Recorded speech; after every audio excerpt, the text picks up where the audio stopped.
કતારગામ વિસ્તારના 7 હીરા વેપારીઓ પાસેથી 3.18 કરોડના હીરા ઉધારમાં લઈ તેમને પેમેન્ટ નહીં ચૂકવીને છેતરપિંડી કરવામાં આવી હતી. ઇકોસેલે આ ગુનામાં 3 આરોપીઓની ધરપકડ કરી છે. તેમાં 2 આરોપીઓ પિતા પુત્ર છે. ઝડપાયેલ આરોપીઓએ પૂછપરછમાં ઇકોસેલે જણાવ્યું હતું કે તેઓએ કંબોડિયાની પાર્ટીને હીરા વેચ્યા હતા, પરંતુ તે પાર્ટીએ રૂપિયા નહીં આપતા રોટેશન ખોરવાઈ ગયું હતું.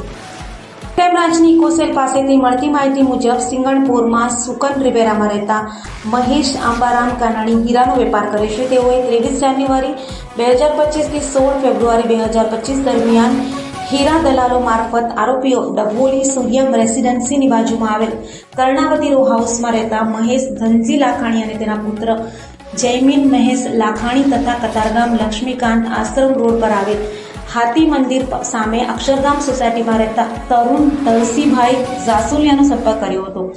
આરોપીઓએ સમયસર રૂપિયા ચૂકવી આપવાનો વિશ્વાસ અપાવીને વેપારી મહેશ કાનાણી પાસેથી ઉધારમાં હીરા ખરીદ્યા હતા.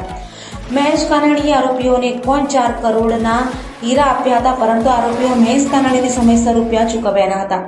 મહેશ કાનાણીએ માર્કેટમાં તપાસ કરતા ખબર પડી કે આરોપીઓએ અન્ય 6 વેપારીઓ પાસેથી ઉધારમાં 2.14 કરોડ રૂપિયાના હીરા ઉધારમાં ખરીદી તેમને પણ રૂપિયા ચૂકવ્યા ન હતા.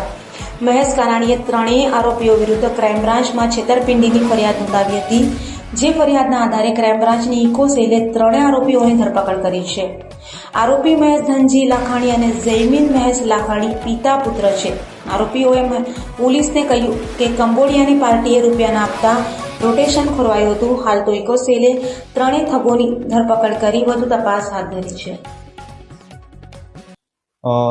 સુરત શહેર પોલીસ કમિશનર શ્રી અનુપમસિંહ ગેહલોત સાહેબના માર્ગદર્શન હેઠળ સુરતમાં ઇકોનોમિક ઓફેન્સ વિંગ કાર્યરત છે.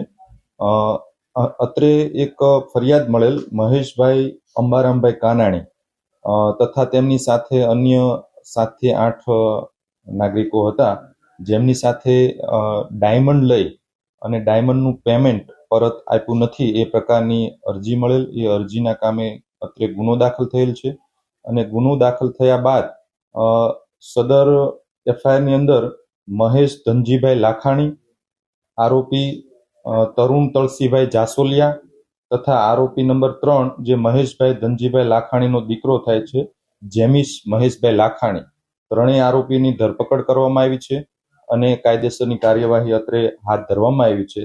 આ ફરિયાદની અંદર કુલ 1238 કેરેટ હીરાનો માલ આ 3 ત્રિપુટીઓ લઈ અને વેપારીઓ જે છે બજારના વેપારીઓ સાથે નાણાં પરત આપી નહીં અને ચીટિંગ કરેલ છે, જે બાબતે ગુનો દાખલ કરેલ છે અને આરોપીની ધરપકડ કરવામાં આવેલી છે. આરોપીઓ કઈ રીતે આ સમગ્ર છેતરપિંડીની અંજામ આપ્યો હતો? આરોપીમાં જે મહેશ જે છે એ બજારની અંદર ખૂબ સારું નામ ધરાવે છે અને દલાલીનો ધંધો કરે છે. એટલે બજારની અંદર જે વેપારીઓ હોય એ એમનો સરળતાથી વિશ્વાસ જીતી અને એમની સાથેના અન્ય 2 આરોપીઓ છે એમને માલ બતાવી અને ચિઠ્ઠી ઉપર જાંગડો ઉપર સહી કરી અને વિશ્વાસ કેળવી અને ઘણા બધા વ્યક્તિઓનું ચીટિંગ કરેલ છે. આ સિવાય પણ અત્રે જે ફરિયાદ મળેલી છે એના સિવાય પણ કોઈ વ્યક્તિઓ સાથે આ ત્રિપુટીઓ દ્વારા કોઈ પણ પ્રકારનું છેતરપિંડી કરવામાં આવી હોય તો અત્રે આવી અને પોતાનું નિવેદન આપી પોતાની ફરિયાદ આપી શકે છે, જે બાબતે પણ જરૂરી કાયદેસરની કાર્યવાહી હાથ ધરવામાં આવશે. કેટલા સમયથી હીરા દલાલીનું કામ કરતા હતા? લગભગ 25 થી 30 વર્ષથી આ લોકો હીરા દલાલીનું કામ કરે છે અને પોતાની પણ ઓફિસ મહેદરપુરા વિસ્તારની અંદર આવેલી છે.